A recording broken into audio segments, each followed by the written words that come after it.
La recompensa de Batia fue extraordinaria, porque extraordinario fue también el sacrificio que ella estuvo dispuesto a realizar. Ella no estaba ignorando el decreto de cualquier persona. Ella estaba enfrentando el propio edicto de su padre.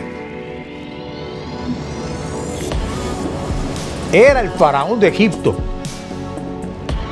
Y Batia comprendía perfectamente que aquel decreto contra los niños hebreos no provenía simplemente de una decisión política, sino del odio profundo contra los Bene Israel.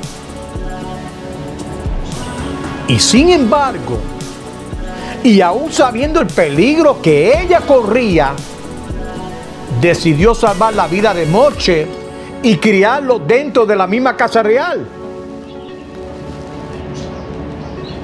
Y con esa acción, ella puso en riesgo su posición, su seguridad y hasta su propia vida.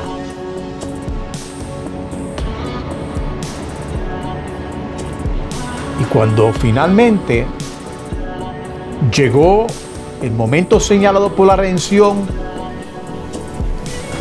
los Bene Israel no permanecieron en Egipto ni un solo instante adicional.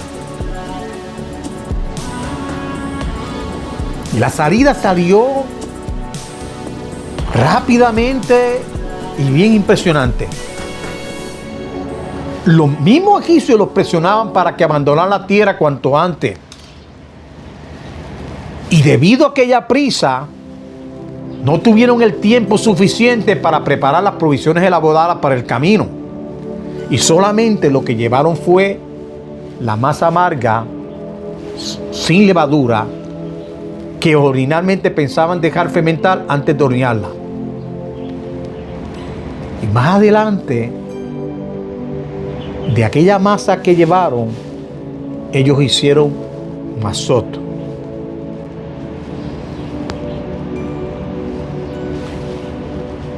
Y ocurrió un milagro extraordinario que relatan nuestros sabios.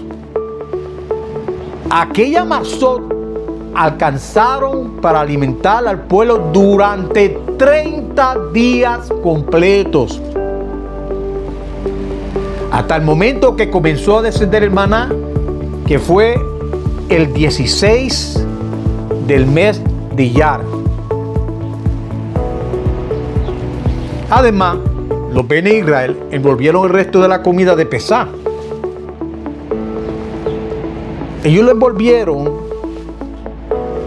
y lo cargaron sobre sus propios hombros, no permitiendo que los burros que andaban con ellos llevaban esos sobrantes, porque apreciaban profundamente la misbah de Hashem y consideraban sagrado todo lo relacionado con ella.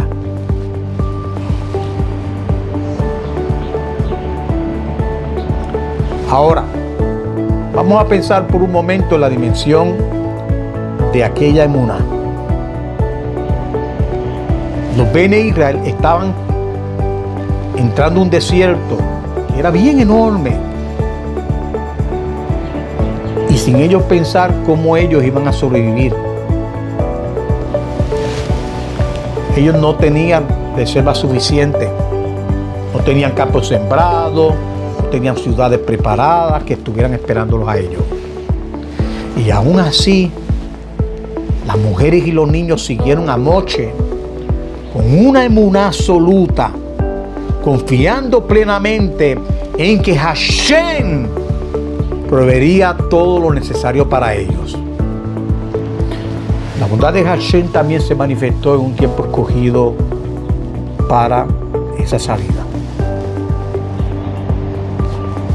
Esa salida ocurrió en el mes de Nisan. Y como ustedes saben, Nisan es una temporada de un clima muy agradable y benigno. Y no los permitió salir durante el frío intenso ni tampoco les permitió salir durante tiempos difíciles. E incluso en los detalles del ambiente, Hashem mostró su misericordia hacia su pueblo.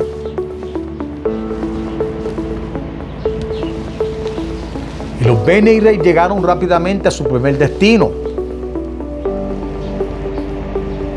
¿Y dónde era su primer destino? Era la ciudad de Ramsés. Y desde allí, según enseña nuestro Sajamín, fueron trasladados milagrosamente hasta Sucot con una rapidez sobrenatural, como si ellos viajaran sobre las alas de águila. Y después continuaron, avanzaron hacia Itam, que ese era el lugar donde iba a marcar el borde del desierto. Antes que el mar se abriera, los Bene Israel siguieron avanzando hacia las aguas con una fe muy impresionante.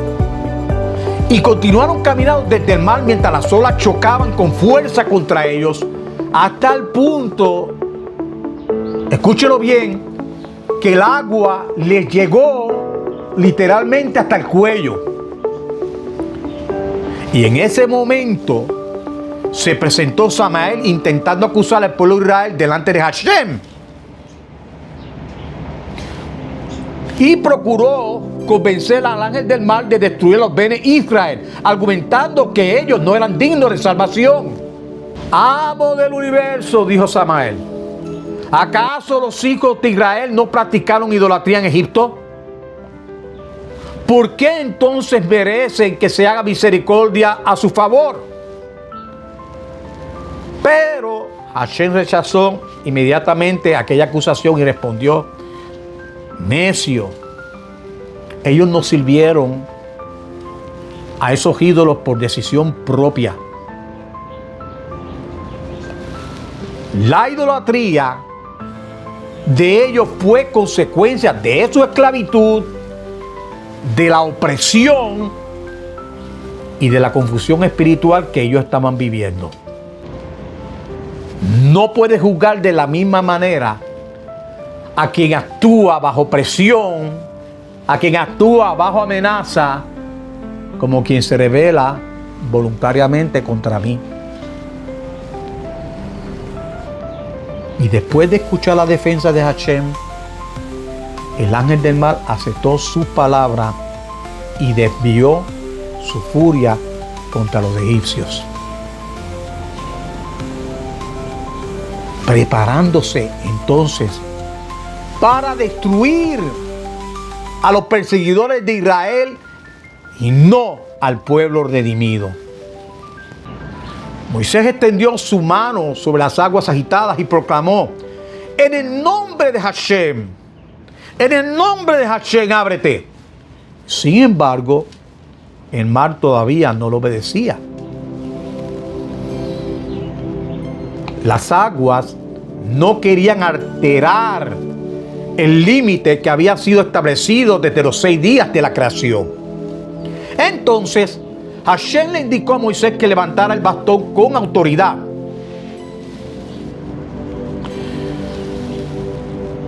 Tal como un amo levanta su vara frente a un esclavo cuando es rebelde.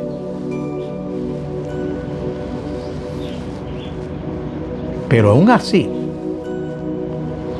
las olas continuaban elevándose y el mar seguía sin partirse. Entonces, cuando la Shekinah de Hashem se manifestó sobre el mar, en ese instante las aguas finalmente se abrieron. Y Moshe expresó la palabra de Teilín: Malekah Hayam Kitenus. ¿Qué tienes, oh mar, para que huyas? Y la respuesta fue: Milifnei Adon Juli Aretz. Me retiraré solamente ante la presencia del amo del universo.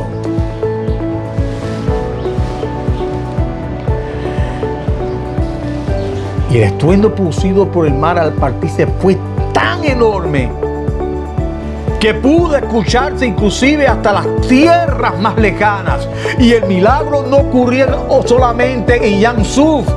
Todas las aguas del mundo se partieron ante aquel acontecimiento. Los ríos, los lagos, los manantiales e incluso el agua de las personas que tenían almacenada en sus recipientes también se estaba dividiendo en ese momento. Y solo volvieron a juntarse cuando las aguas del mar Yam Suf volvieron a su normalidad.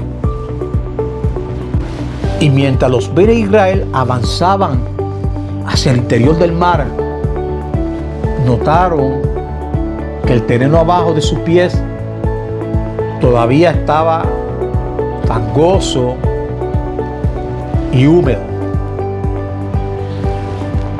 Y aquella situación no era una casualidad. Hashem deseaba observar cuál sería la reacción del pueblo en medio de este gran milagro.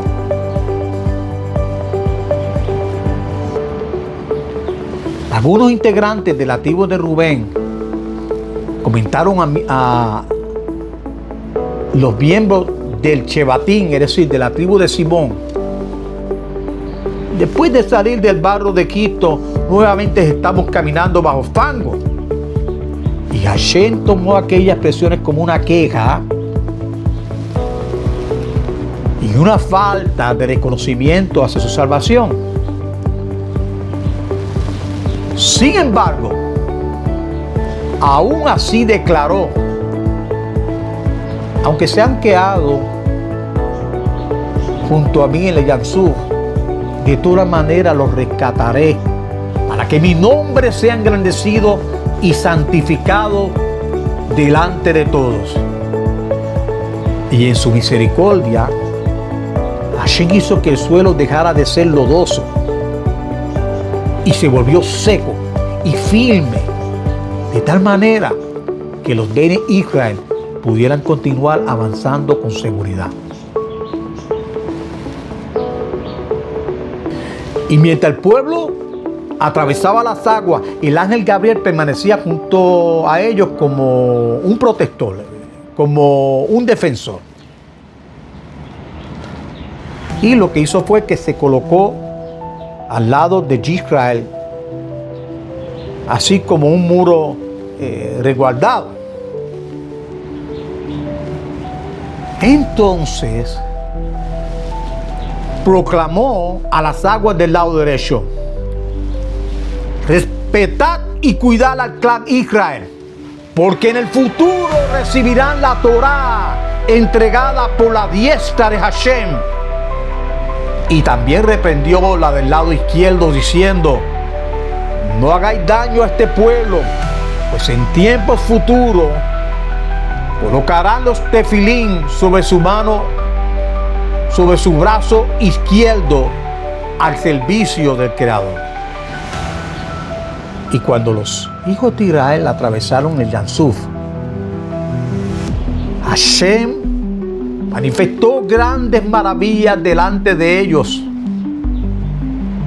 Nuestros sabios enseñan que ocurrieron 10 extraordinarios milagros para proteger y fortalecer al pueblo durante el cruce del mar. Las aguas del mar se dividieron y se abrieron completamente delante de ellos. Sobre sus cabezas se formó una especie de cobertura protectora, como un techo levantado por las mismas aguas. El mar se dividió en 12 senderos. 1, 2, 3, 4. En 12 senderos. correspondiendo a cada una de las tribus para que pasaran por ella. El terreno donde caminaron los Bene Israel quedó totalmente seco y firme. En cambio, debajo de los egipcios, el suelo se volvió fangoso y pesado. Y esto ocurrió como castigo medida por medida.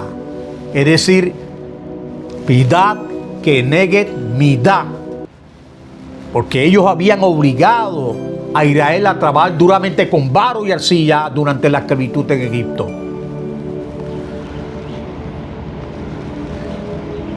Las aguas llegaron a endurecerse como una piedra sólida, golpeando y dañando a los egipcios que perseguían a Israel. Las paredes, formadas por las aguas congeladas, aparecían como estructuras hermosas y decoradas, semejantes a los mosaicos, bien pero bien resplandecientes.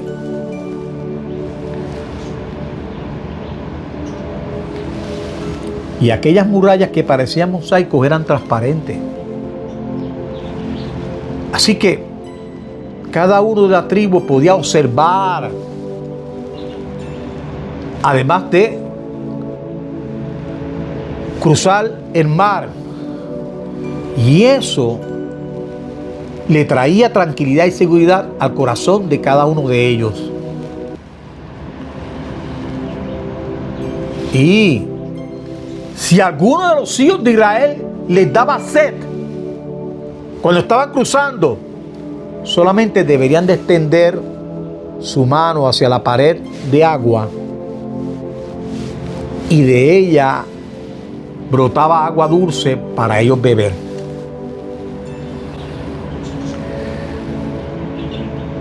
Y escuche esto que es tremendo.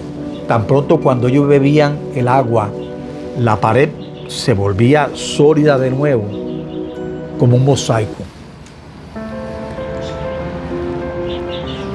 Cuando el ejército egipcio entró persiguiendo a los Bene Israel dentro del cauce del mar, todos avanzaron detrás de ellos hasta quedar completamente dentro del Yam Suf.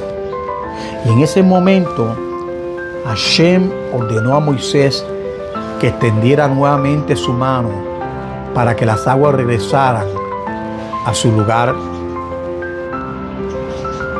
y que de esa manera los egipcios fueran destruidos.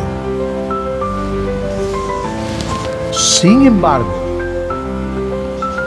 el zar de Egipto se presentó delante de Hashem y suplicó diciendo: Señor del universo, amo del universo, tú creaste al mundo con misericordia. Ten compasión de Egipto y perdona a los egipcios. Entonces, Hashem dispuso que los zarín de las naciones formaran un tribunal celestial para juzgar si Egipto merecía ser destruido o no. Y Hashem declaró delante de los ángeles: cuando mis hijos descendieron a Egipto, no era su intención establecerse allí permanentemente, sino ellos habitaron un tiempo limitado. Pero Faraón se levantó contra ellos y los esclavizó.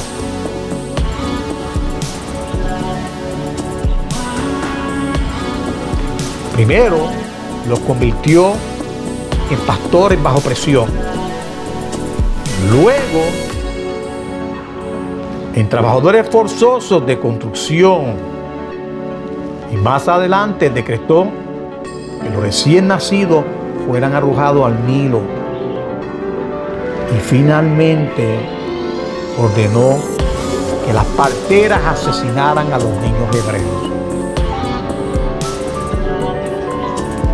Y el zar de Egipto respondió: amo del universo, la verdad y la justicia está de tu lado.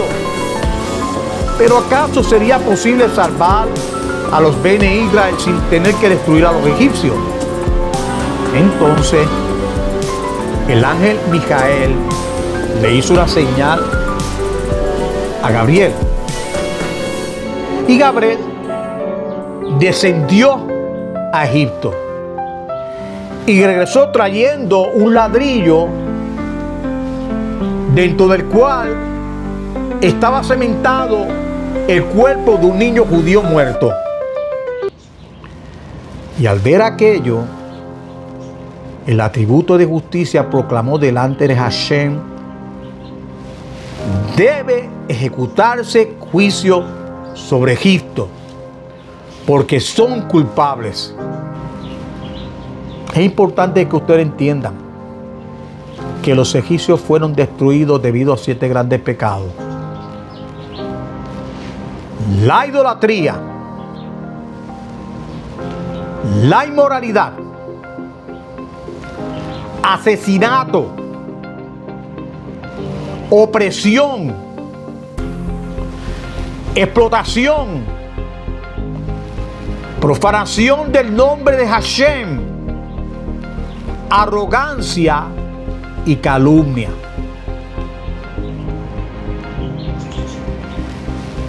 El mismo mar que había sido abierto para permitir que los Bene Israel caminaran sobre tierra seca, regresó ahora con toda su fuerza a su cauce original.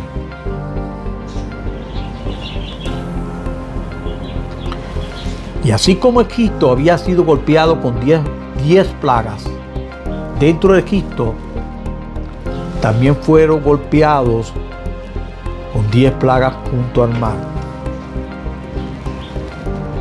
Y aunque ya había amanecido, el campamento egipcio permanecía en oscuridad, porque la nube situada detrás de los Bene Israel cubría a todos los egipcios con tinieblas. Además, aquella nube transformó el suelo debajo de ellos en barro y arcilla.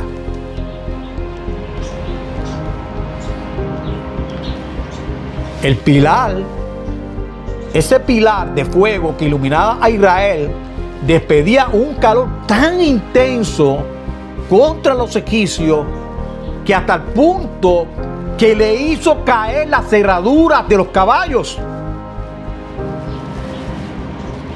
Y ese mismo calor que quemó las ruedas de las carrozas, sin embargo, las carrozas así seguían arrastradas hacia el interior del mar por una fuerza divina.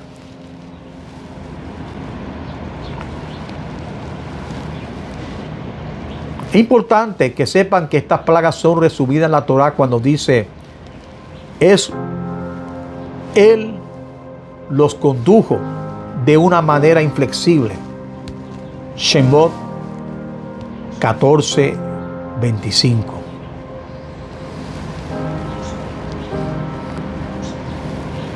Indicando claramente que Faraón había recibido un castigo midá keneger midá, es decir, medida, por endurecer su corazón y aumentar la dureza de esclavitud sobre los Bene Israel. Y al desprenderse las herraduras de los animales, muchos egipcios fueron lanzados fuera de su carroza y quedaron atrapados en el barro. Y ellos no podían levantarse nuevamente.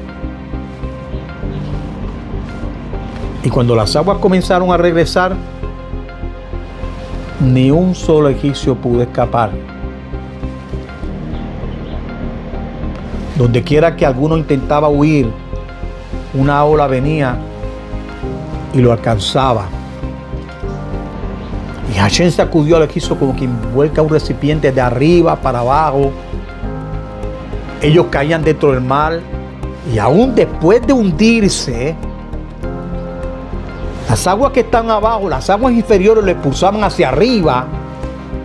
Y las aguas superiores lo volvían nuevamente a empujar hacia las profundidades. Y algunos de los egipcios quedaron enterrados bajo la tierra en el fondo del mar.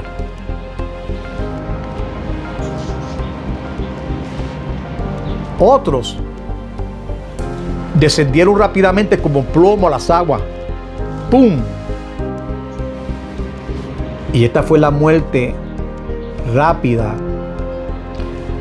y la más misericordiosa que fue reservada para los mejores entre ellos. Pero los más perversos eran agitados violentamente en el mar y sufrían una muerte bien lenta y bien dolorosa. Y finalmente, el mar expulsó hacia la orilla los cuerpos de los egipcios para que los hijos de Israel pudieran contemplarlos con sus propios ojos.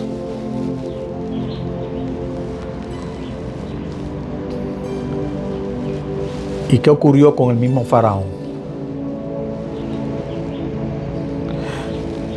Existe una opinión que enseña que mientras todo el ejército perecía, Faraón permaneció con vida con el fin de presenciar el júbilo y la salvación de los Bene Israel. Y que más adelante él también murió ahogado. Pero hay otra opinión. Y esta sostiene que Faraón sobrevivió, pero que nunca regresó a Egipto. Faraón vivió desterrado para proclamar por todas partes del mundo la grandeza de Hashem. Y surge una pregunta entre ustedes. ¿Qué los cuerpos de los egipcios fueron llevados hasta la playa?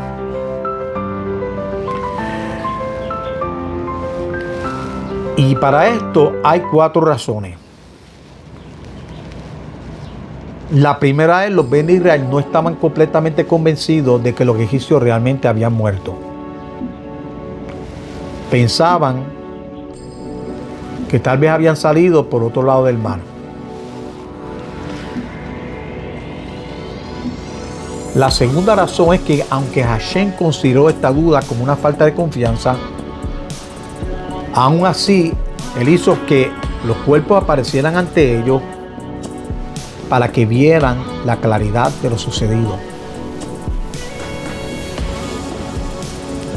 Otra razón es que los egipcios que estaban agonizando, ellos pudieran contemplar que los Bene Israel no habían perecido en el Yam Suf. Y una cuarta razón es que los cuerpos fueron llevados a la orilla para que Israel pudiera ver y tomar todos los despojos que ellos poseían.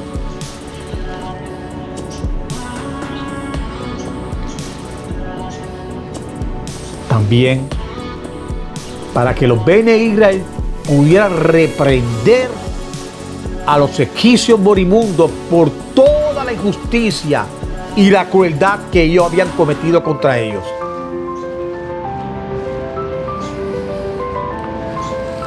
Y después de contemplar este inmenso milagro de la partición del Yam Suf y ver sus opresores muertos delante de ellos, los Bene Israel quedaron llenos de un temor reverente hacia Hashem y fortalecidos en emuná, tanto en Hashem como en Moshe Rabbeinu.